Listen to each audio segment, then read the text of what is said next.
1990க்கு முன்பு நம் வாழ்க்கை எப்படி இருந்தது? காலை எழுந்ததும் பசும்பால் வாங்க அப்பா வரிசையில் நின்றிருந்தார்.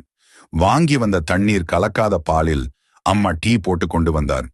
குடும்பத்துடன் அமர்ந்து டீ குடிப்பதை கூட அவரவர் முகத்தை பார்த்து ரசித்து குடித்தோம். ஆர்ப்பாட்டமே இல்லாமல் நாம் அனைவரும் தொலைவில் உள்ள பள்ளிகளுக்கு கூட நடந்தே சென்றோம்.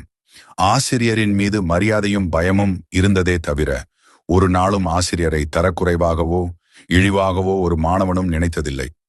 பள்ளி முடித்து வீட்டுக்கு வந்ததுமே பையை தூக்கி போட்டுவிட்டு தெருவில் கும்பலாக விளையாடினோம். விளையாட்டில் கூட ஆங்கிலம் கலக்காத தமிழ் நம் அனைவர் நாவிலும் வீரியமாக தோற்றியிருந்தது. மாலை 4 மணிக்கு மேல் நம் அக்கா தங்கைகளுக்கு அம்மா அழகாக சடை போட்டு விட்டார். உதிரியாக வாங்கிய பூக்களை மல்லி மற்றும் பிச்சிப்பூ வாழை நாரால் சிறு சிறுக கட்டி அதை அக்கா தங்கைக்கு அம்மாவே தன் கையால் குத்தி அழகு பார்த்தார். மாலையில் நம் தாத்தாவும் அப்பாவும் ஒன்றாக அமர்ந்து தூர்தர்ஷனில் செய்திகள் பார்த்தார்கள். வெள்ளிக்கிழமையன்று குறைந்தபட்சம் 10 பேராவது ஒன்றாக அமர்ந்து இரவு ஒளியும் பார்த்தோம். அம்மாக்களுக்கு அன்று சீரியல் என்றாலே என்னவென்று பொருள் தெரியாமல் வீட்டு வாசலில் அமர்ந்து நம் விளையாடுவதை வேடிக்கை பார்த்தனர்.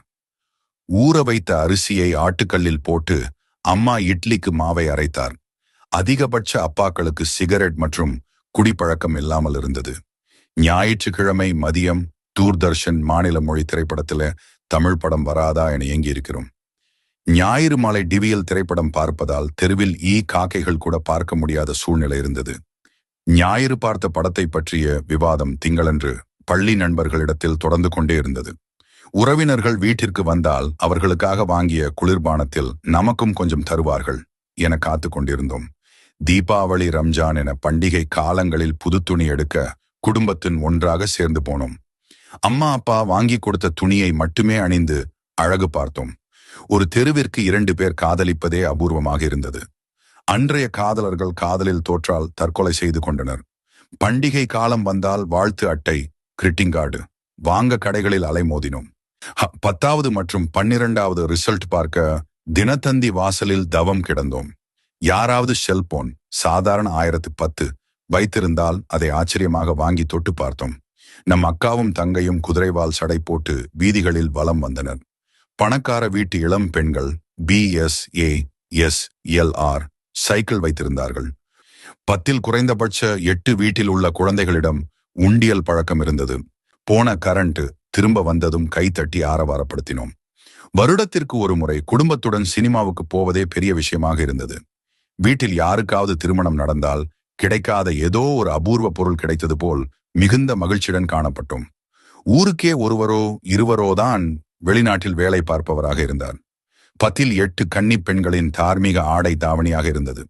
10ல் 8 ஆண்களிடத்தில் வேஷ்டி கட்டும் பழக்கம் இருந்தது. பள்ளி விடுமுறை காலத்தை வெளியூரில் உள்ள தாத்தா, மாமா, சித்தப்பா, பெரியப்பா வீட்டிற்கு சென்று விழா போல கொண்டாடினோம்.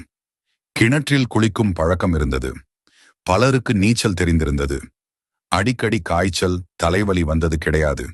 பல சரக்கு கடைகளுக்கு போகும்போது மஞ்சள் பைகளையே உபயோகித்தோம். தரையில்தான் அதிகபட்சம் உறங்கினோம். பாயை தவிர வேறொன்றை கண்டதில்லை. 12 மணி நேரம் உழைத்தாலும் உடலில் வியர்வை நாற்றம் வந்தது கிடையாது.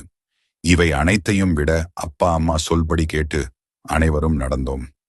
உலகிலுள்ள அத்தனை வசதிகளும் அருகிலே இருந்தால் கூட இன்று இவற்றில் ஒன்று கூட சாத்தியமில்லை. பழைய பொக்கிஷங்கள் ஒன்று கூட கிடைக்கப் போவதில்லை.